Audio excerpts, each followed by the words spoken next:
మత్తయి సువార్త 19వ అధ్యాయము 24వ వచనంలో ప్రభు ధనవంతుని గురించి ఇలా అంటున్నాడు.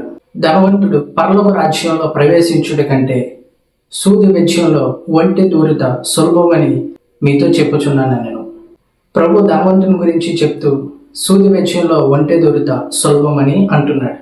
సూది వెజ్యంలో ఒంటె దూరుతుందా? ఇది సాధ్యమైన విషయమేనా?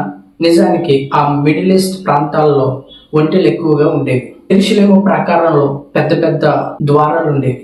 అయితే ఈ ద్వారాలు పగలు తెరవబడి రాత్రులు మూయబడి ఉంటాయి.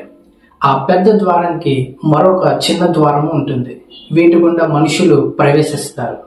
అయితే ఇప్పుడు ఒంటెలు ఆ చిన్న ద్వారంలో ప్రవేశించాలి అని అంటే వాటి మీద ఉన్న బరువులు వస్తువులు అన్ని తీసివేసి మోకరించి ఆ ద్వారం గుండా అవి ప్రవేశించాలి. అలాగే ఇరుకు వీధుల్లో కూడా ఇలాగే ఒంటెలు ప్రవేశిస్తాయి. ధనవంతుడు దేవుని రాజ్యంలో చేర్చబడాలి అని అంటే ధనాపేక్షను, ఆ ధనం వల్ల వచ్చిన అహము, గర్వము ఇవన్నీ విడిచిపెట్టి దేవునిలో ప్రయాణం చేస్తేనే గాని దేవుని రాజ్యంలో చేర్చబడరు. అంతేకాని ధనవంతులు దేవుని రాజ్యంలో చేరరని కాదు. అలాగే ఒంటెలను ఎందుకు ఉదాహరణగా తీసుకున్నారు అని అంటే ఆ కాలంలో ఒంటెలు చాలా విలువ కలిగినవి. ఒంటెలు సంపదకు సూచనగా ఉండేవి. ఒంటెలు భారాన్ని మోసేవి.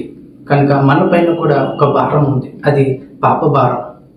ఇవన్నిటిని మనం విడిచిపెట్టి ఈ లోక సంబంధమైన ఆలోచనలు, మనకున్న స్వకీయ నీతి, అహము, గర్వము ఇవన్నీ విడిచిపెట్టి దేవుని గుండా ప్రయాణం చేస్తే నిశ్చయంగా మనము దేవుని రాజ్యంలో చేర్చబడతాం.